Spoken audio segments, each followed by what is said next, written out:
Hey, this is Tim Hrenchir from the Topeka Capital Journal. Welcome to this podcast and live blog put on by CJ Online. You asked, and we're going to answer.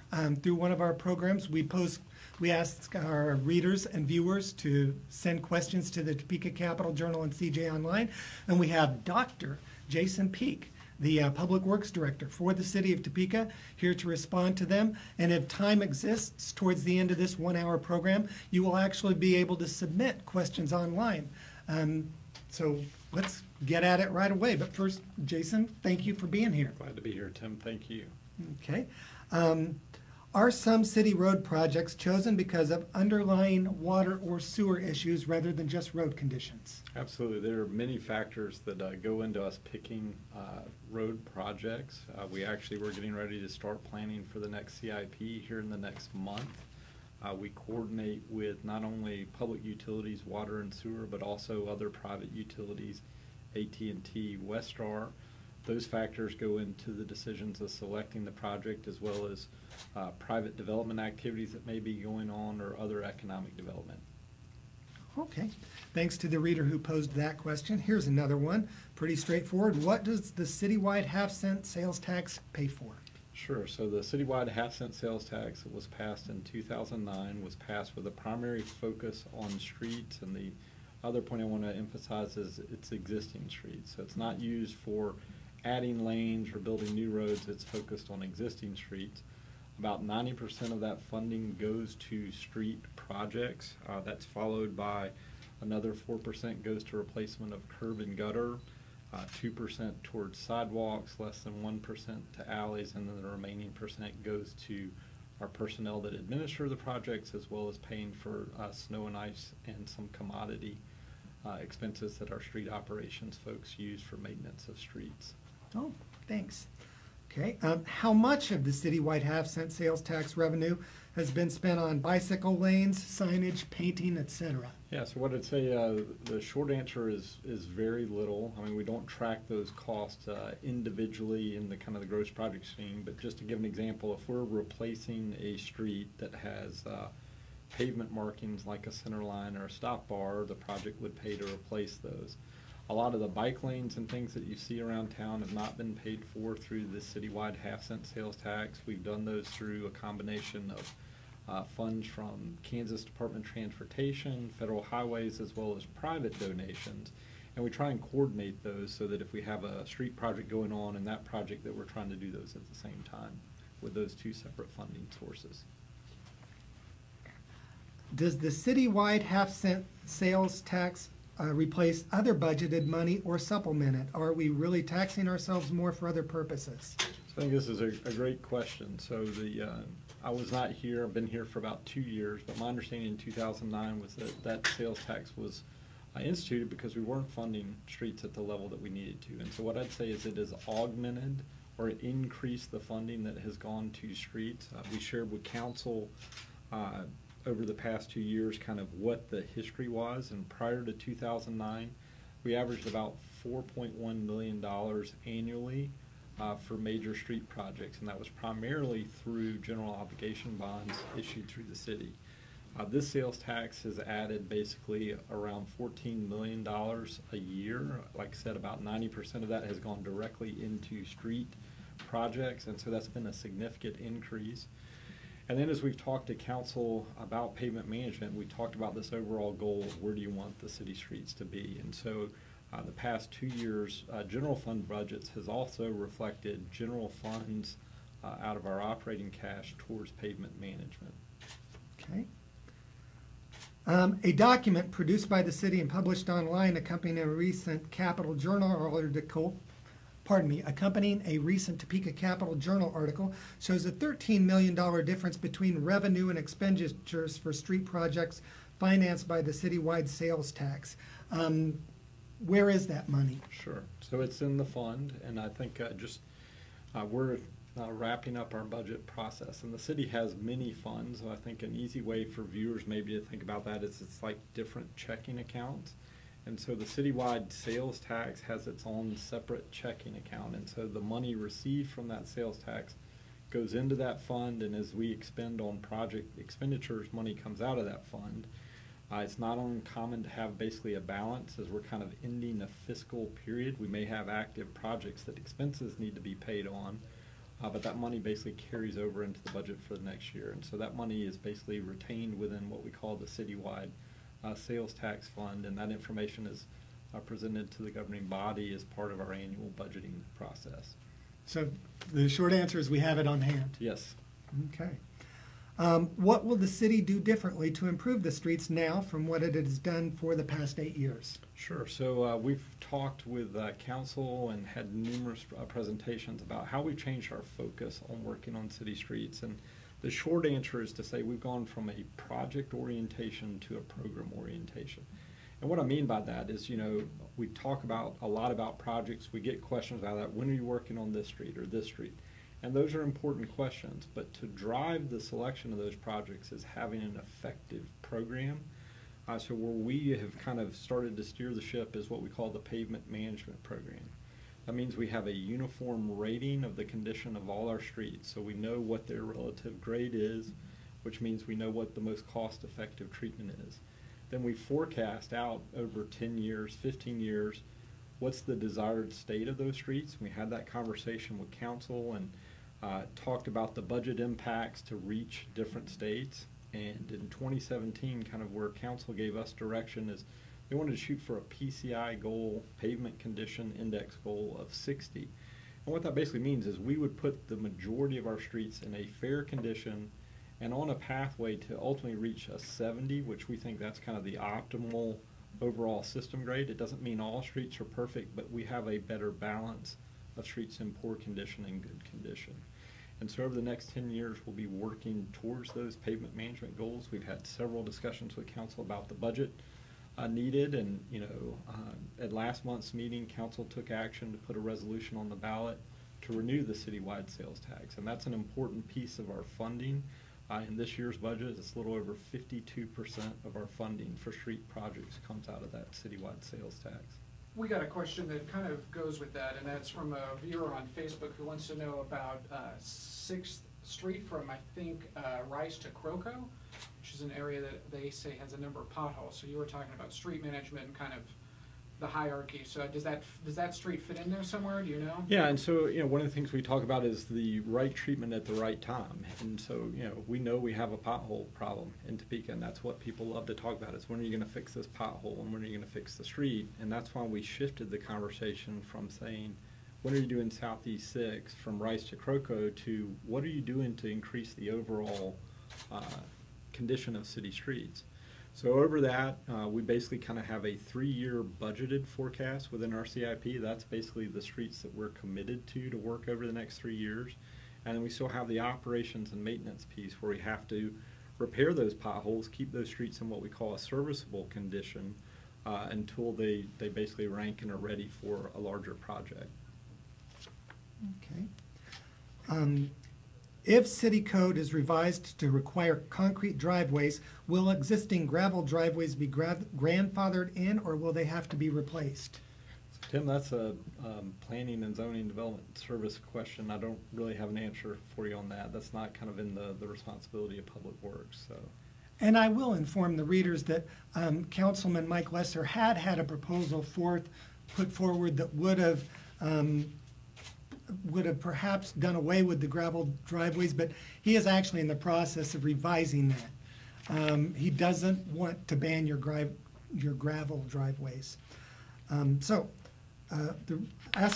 We had 2 questions about the recent project regarding the parking lot between the county courthouse and city hall. Well, actually 3. Who was the contractor? Did it end up as a simple overlay, or was milling done first? And why did we seal cracks there and then immediately mill off the top layer of asphalt and the tar? So a lot of questions in there. First one is that work was self-performed by city crews, and you know, like I said, in the pavement management program, we talk about the right treatment at the right time. And so in that operational process, sealing cracks is one of the most important things we can do for pavement management. Basically, it fills the void. So from a temperature standpoint, we don't have an air pocket that can expand and contract as we have the seasonal freeze-thaw cycles, which that increases the deterioration in our pavement. So it's critical we do crack sealing before different operations. The grand term for that project, you could say, was a simple overlay. There was some milling that was done, but since we weren't replacing existing pavement, we had to do what's called edge milling to basically tie that surface to some of the existing surfaces. And so you basically have the benefit of sealing the cracks with a new structural overlay, which basically helps carry the load of the traffic, and then the milling helps tie it in so that it's a smoother riding surface. And then as part of that was the, okay, I think we got that. I think I got them all. Okay. How many hours do public works staff members average at work sites? The person says they see no workers at most sites after 2:30 p.m. daily. So I think this is another great question. I think the short answer is that is we work the hours necessary to get the job done. So you may not see our staff on site when concrete is curing, or basically we have a water line that's being chlorinated. So there are activities when a contractor does not have to be on site. We're waiting for a process to complete and staff's not required. But those critical inspections that we need for tie-ins, for storm structures, for paving operations, our staff's on site.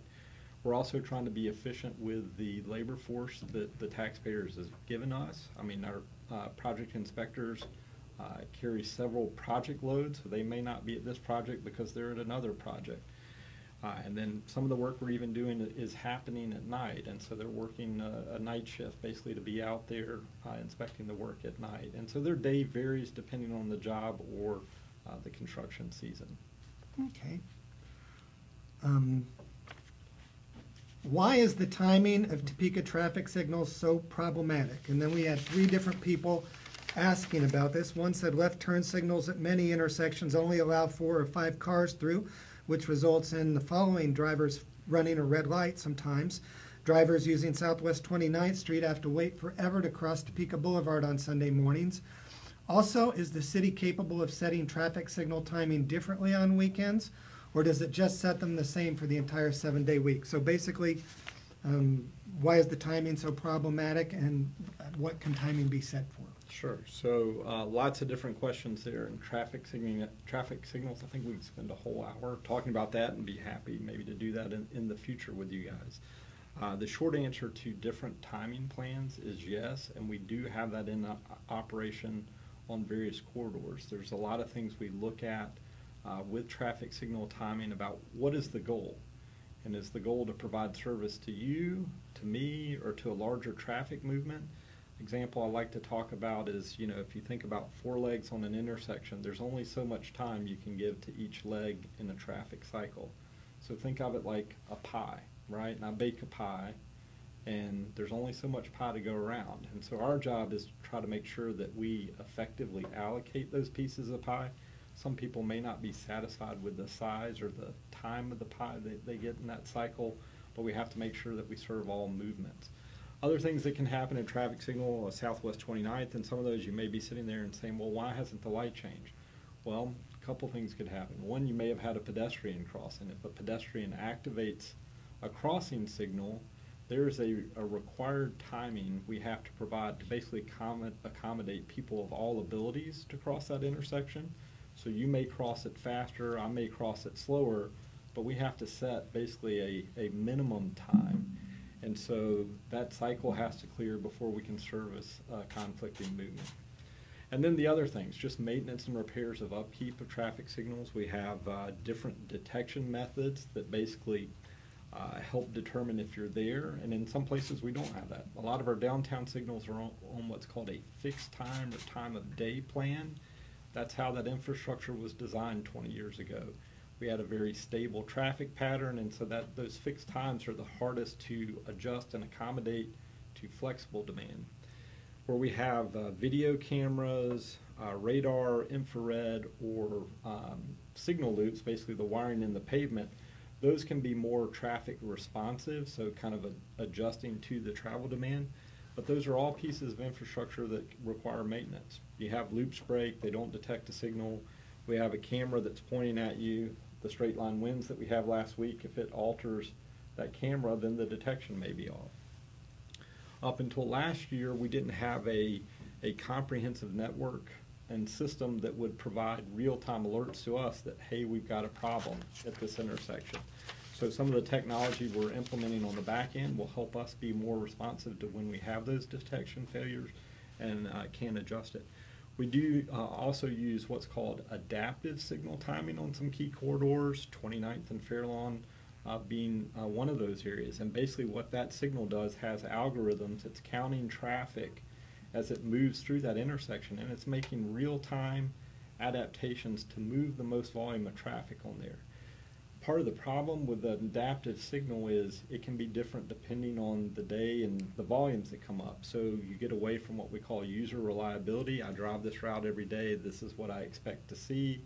An adaptive signal is going to be dynamic, and so you may see something different. We understand that causes driver frustration. So on the long-term side, what we do is what's called traffic modeling or transportation planning. You may remember we just completed our long-range transportation plan last year.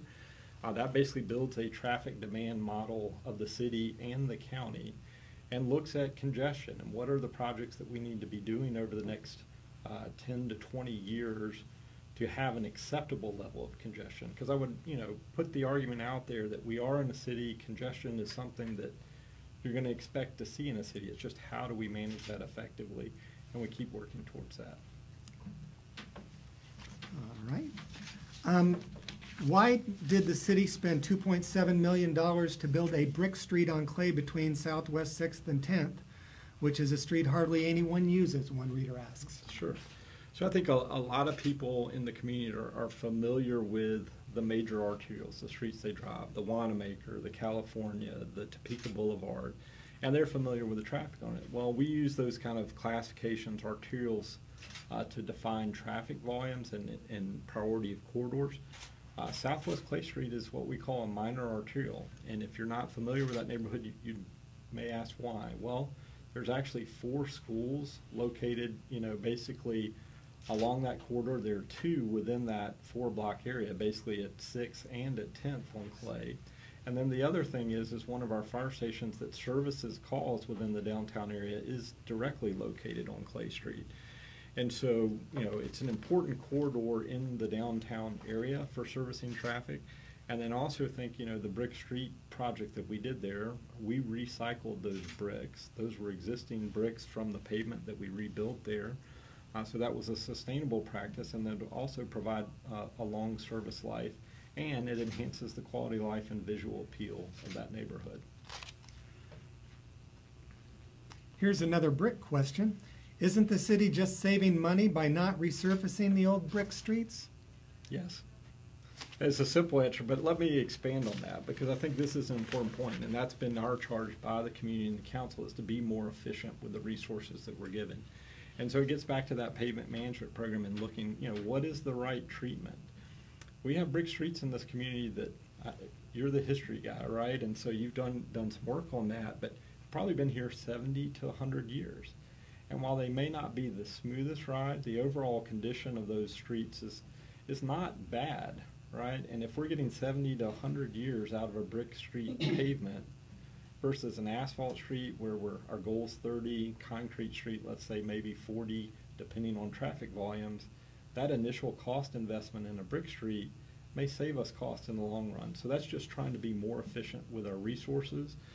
There's also traffic calming benefits to the brick streets, that people don't tend to drive as fast just because of the ride quality on that, which is an enhancement in the neighborhood, because the flip side is when we pave a new street and have a new road that's nice and smooth, and on some of our widers, you tend to have drivers going a little bit faster.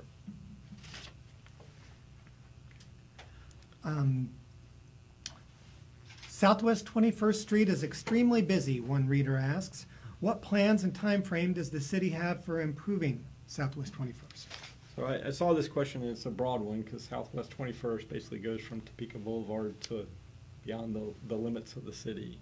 And so what I'd come back to is that earlier statement about our long-range transportation plan, looking at congestion mitigation projects. A lot of ours in the city is just looking at corridors to do that adaptive signal technology that's more traffic responsive to the volumes that come up. But from a lane capacity standpoint, 21st is adequate for the number of lanes. We are working, though, on Huntoon, Winding Road, and some of those other areas to basically provide reliever routes and improvements that increase circulation and maybe take some of the pressure off that corridor. And I do recall that early during the half-cent sales tax, there was some milling and overlaying done on between Fairlawn and Wanamaker. Okay. On 21st, that would have been before you took office. It says here, the city recently repaved Southwest Bell between 17th and 21st. Why did it do that, considering 17th and 21st are both in worse condition and carry more traffic, one reader asks? So a couple things on that. You know, we talked about different funding checking accounts, so to speak. So in the citywide sales tax account, that's what was used to do basically Southwest Bell. That was an identified project in that list, and so that was the direction we went with that. Similarly, Southwest 17th is what we call a countywide sales tax program, and I know sometimes people get those confused, citywide versus countywide. But the countywide sales tax had a list of very specific projects and project eligible things. I mean, some include the zoo, bikeways master plan, economic development that goes basically through JADO for distribution. And then on the city side, there were a number of very specific street projects. Southwest 17th is one of those. We are starting the planning effort on that in 2019, and we will also be doing what we call some interim patching and overlay on the worst sections, because as the cash flow comes into that countywide account, we have to build up a balance to be able to let the construction of that project, and that's scheduled for, I believe, 2022 is to start construction on the entire corridor, and that project goes basically from I-470 to McVicker on Southwest 17th, so about 3 miles of roadway, which makes it a challenging project for coordination of utilities, making sure that we provide access to business and residents. We really need to have a solid plan before we get in there and just start ripping up asphalt. And a project was carried out on Southwest 17th, perhaps 3 or 4 years ago, to the east of McVicker. That's right, and that was a partnership with Washburn University there with some enhancements. Okay. We were told the city planned to rebuild Southwest 10th between Fairlawn and Wanamaker in 2019. Now the city says that project is years out, one reader says. That reader asks why. So, you know, annually, as I said, we do what our CIP process. This is capital improvement project. We start internally working on that in August. The public then starts to see it in January, and then ultimately council makes a decision in the April-May timeframe on that. And so annually, that's a balancing act of where are we on current streets, what funds do we have available, what are the priorities and needs, and ultimately making adjustments to that CIP. We do have a design contract in place on Southwest 10th from Fairlawn to Gage. We're working with that engineer basically to develop what we call the typical section, make sure we get utilities coordinated and relocated, because we anticipate it will be the similar design section as what was on Fairlawn to Gage on Southwest 10th, and we're working through that process. But basically, just the short answer is our CIP process is a balancing act every year.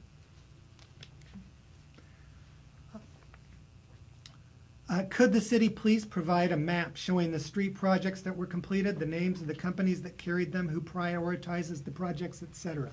Sure. So we've provided a number of maps that are available online via our website. We have our capital improvement portal that anyone can go to and not only see street projects, but all our CIP projects as well as status and location. We provide maps for the CIP process that I just described.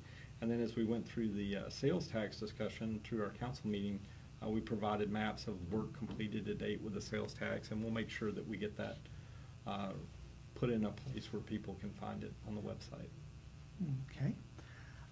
Has the city started the emulsion coating road repair work that was to start this summer after crack sealing? Yes, we have. We have a contractor, Vance Brothers, and what we call it's microsurfacing is the technical term for that. We're going to attack about 75 miles of streets.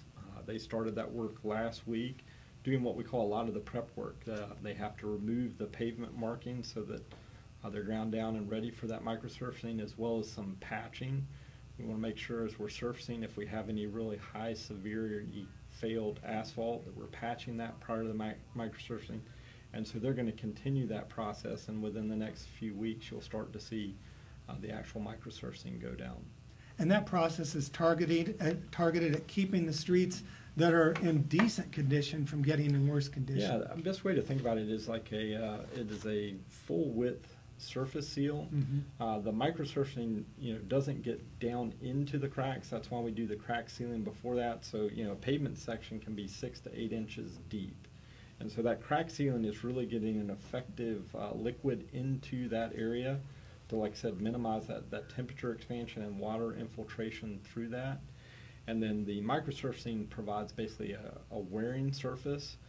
It also protects asphalt from UV degradation. A lot of people don't know, but just the sunlight itself shining on asphalt pavement starts to break down the oils, making it less flexible, becomes brittle, and you get shrinkage cracking basically from UV radiation on pavement. And so that microsurfacing basically gives you a full width seal that helps the structure of a decent pavement stay in good condition for another 10 years. Okay. It said the city recently lengthened the Shunga Trail near Southwest 29th and Fairlawn and then tore it up. Does the city have a planning and coordination staff to help avoid that type of thing? Absolutely. That project had been in the works for several years, and we got that out and got it under construction. Actually, the developer there at Wheatfield Village actually donated the right-of-way, which was kind of the final hurdle to get that going. So we had that project let under construction, and then his development proposal showed up. And, it's just unfortunate timing, I would say, is the best way to describe it. But as part of the development, they have a parking garage and apartments planned at the rear of that development, and they needed a fire access for emergency access through there. And that was basically on the trail part of the property, because that resides on the developer's property. And so they needed to tear that trail up and rebuild it to a section that would meet the paving standard for fire access. So we've been working with the developer and have a goal to have that open back up by September 1st of this year. And that's being financed how? Through the developer and the developer agreement with the city. Okay. Also along those lines, a map on the city website shows a new intersection going in at Southwest 28th and Fairlawn near the Wheatfield Village development. Will that development have only one entrance/exit point, and are there emergency plans? So the development will have two entry points on Fairlawn, basically a new signal at Southwest 28th into the development, as well as another access point between 28th and 29th. That developer, through our process, went through a number of what we call traffic impact studies to basically say, how do I not make conditions worse at that intersection of Southwest 29th and Fairlawn. And so as part of the development, we'll also be adding turn lanes to Southwest 29th and Southwest Fairlawn to provide additional traffic capacity due to the impacts of the development. And then the last piece about the emergency, we talked a little bit about that. We have those 2 points of access.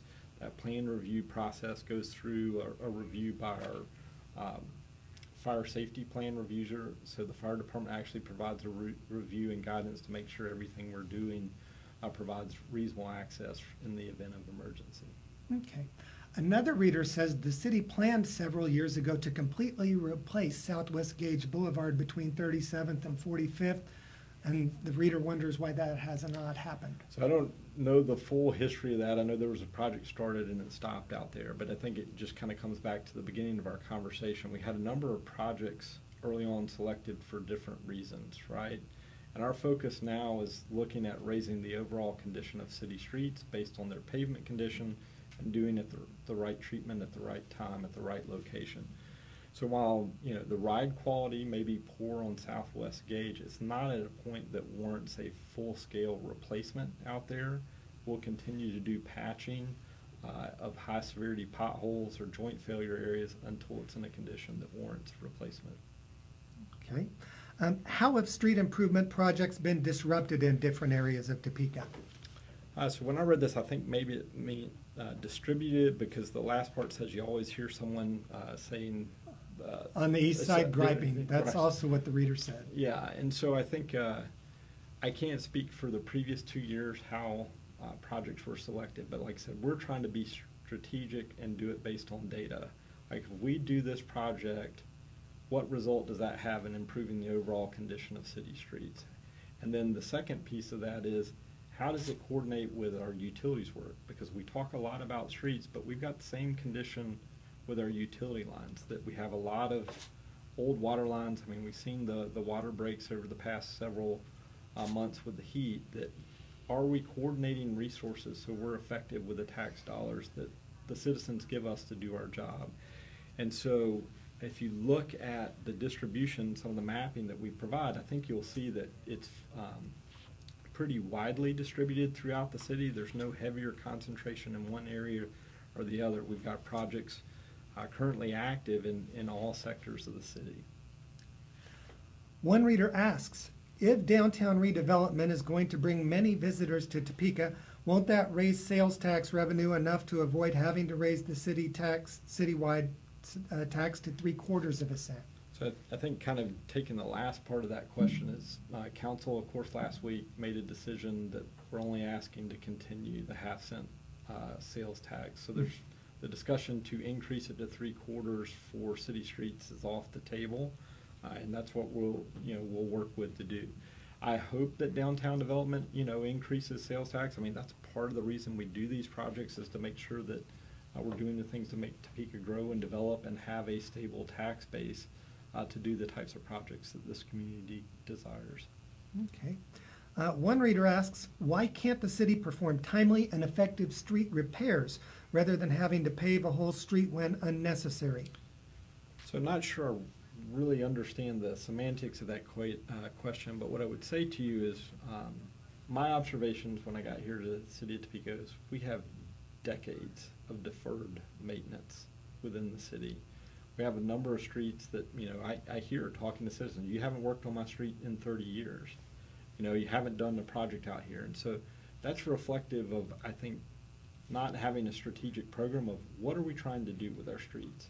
And so, what we've been working on internally is improving our process. That starts with our CIP, because that's the driving force of defining when we do projects, to make sure that we've got all our partners in there at the same time. So it may be most effective to tear up that whole street, get our utilities replaced, do all the things that we need to do so we don't have to come back and rebuild that street for a significant period of time. Other things that we're doing is looking at training for our staff, and how do we, as an operation and maintenance program, make sure our operators have the skills that they need to do their job, have the equipment that they need to do their job, and that we allocate work that works towards that overall improvement of our pavement condition. Okay. And this kind of is along the same line. Everyone I talk to is mad that their favorite street isn't being worked on. Why not have a vote by the citizens?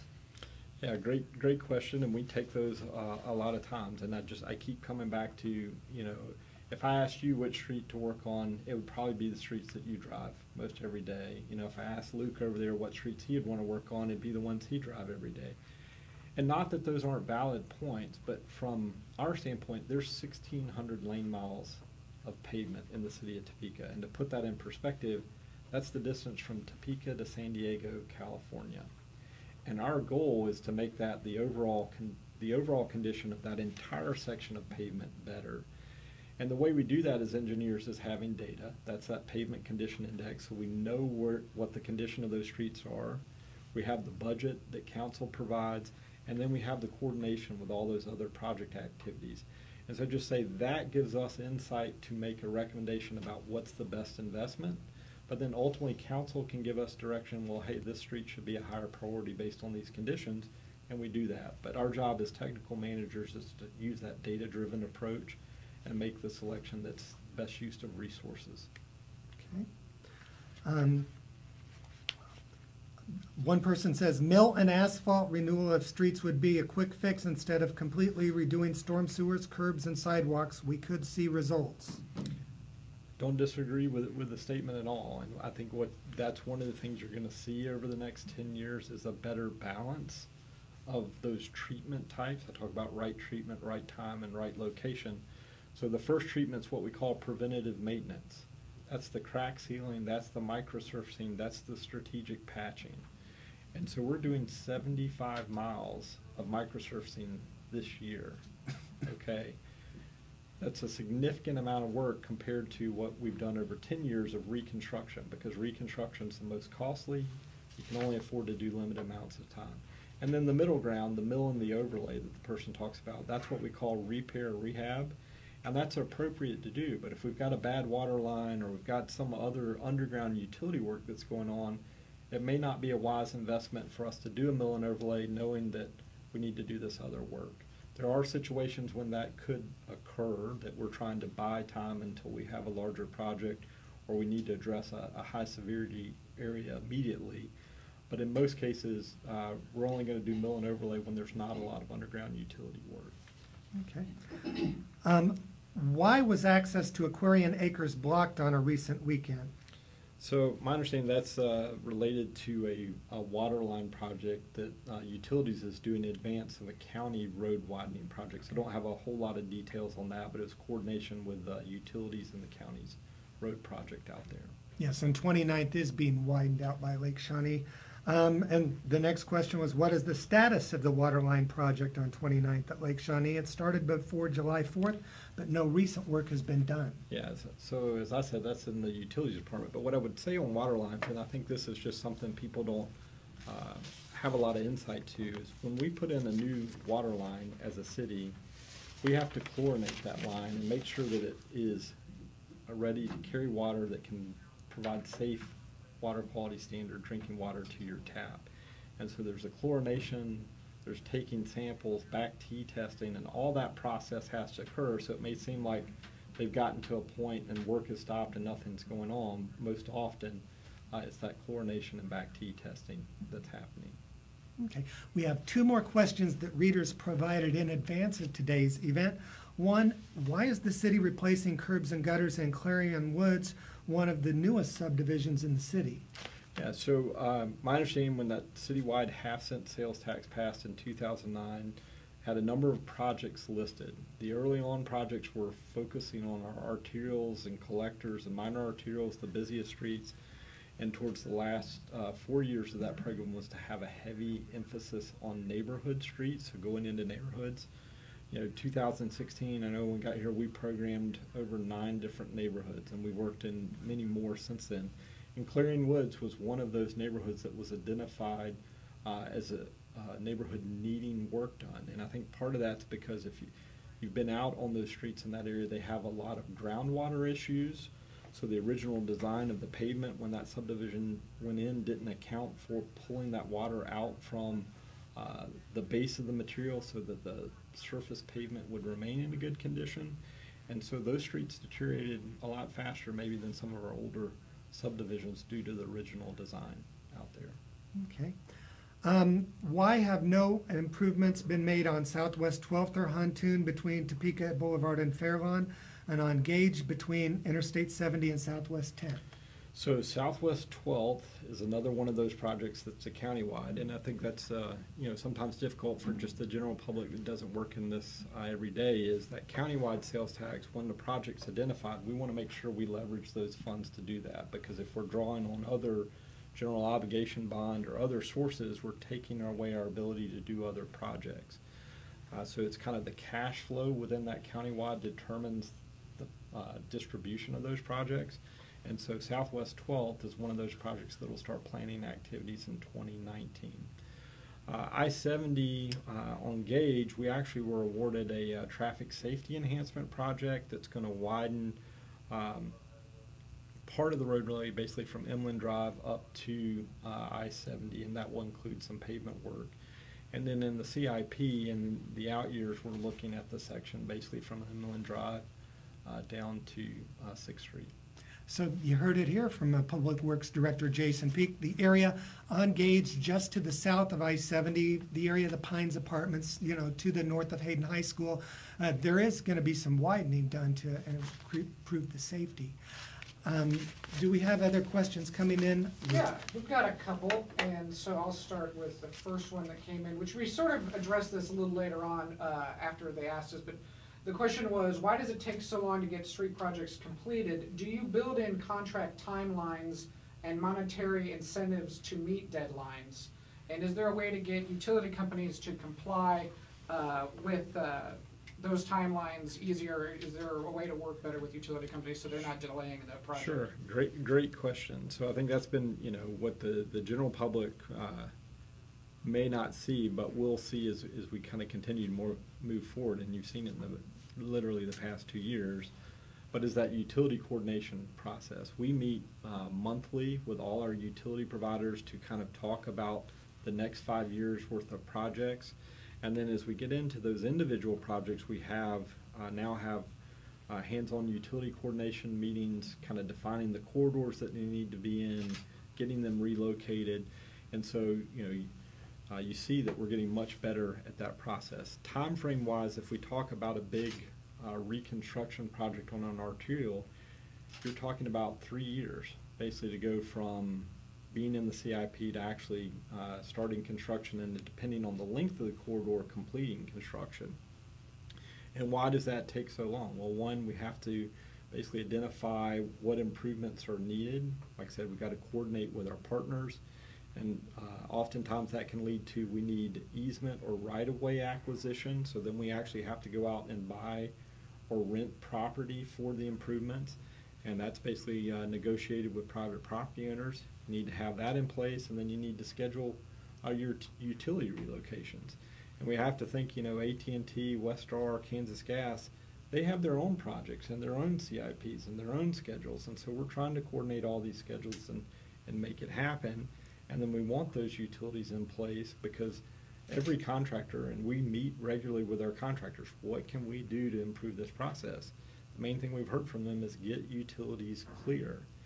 And so the general public sees all this work and some gaps going on, but what that process is doing is ensuring that when the contractor steps on site, they can get to work and get it done. The other piece of the things that we're changing that is improving project delivery, when I got here in 2016, we were still letting some major projects in August and September. And as many of you know, we have a cold season here in Kansas. And what happens on the paving side is our asphalt plants can shut down basically in November. Sometimes they stay open through December depending on the temperature. But there is a physical point at which we're not able to produce asphalt for paving. So that limits our construction window, and especially if they don't start up till a certain time in the spring. And so it's inherent on us to get the projects let earlier, in the winter time frame, so we allow adequate time for construction. And this past year, we had all our major projects out by the beginning of May. And so those types of improvements, basically will allow people to see a lot more projects getting done and completed in a construction season. But we still may have some corridors that have length, so we got to provide access to people to get to work in their residences, that we may have to stage construction, and it's going to split over 2 seasons. But a lot of different internal factors that we're working on to make those more timely. And then contract mechanisms, just being flexible maybe with start dates, but hard on complete dates. We've talked to contractors about providing incentives. And, at this point in time, they said, the incentives are not the key on the job for getting it complete. It's that utility coordination, and that's where we focused our effort. We've got one last question I thought we could get to, and that was back on the traffic lights. And this person pointed out that for several nights, the 45th and Adams traffic light has been stuck on red. And this apparently is an ongoing problem, so I didn't know how often. They didn't have a specific question, but I was going to ask do you know about the 45th and Adams street light and or traffic light, and are there times when that happens, when the lights get stuck on a certain directional? So, they can default. There are issues that, it's basically a computer that's running them. I'm not aware of the specific issue. We do have an app called C-Click Fix that people can use to kind of report issues or concerns, and those go directly to the appropriate staff, so they get them addressed. I know some of those signals, like 45th and Adams, that are out in the periphery, we may not have communication. So it may not be connected to our system, and so that staff may not be aware of it. But after I get done with this interview, I will run that down and make sure we get it addressed. So, 45th and Adams is in the city? We have an agreement to maintain some of the signals, believe it or not, outside the city and on KDOT right of way, and that's not uncommon because cities typically have the traffic engineering staff to maintain those. So, All right, that's it. Well, thanks everybody for your questions, and especially thanks to Dr. Jason Peak, Public Works Director for the City of Topeka. We hope you enjoyed the program. thank you.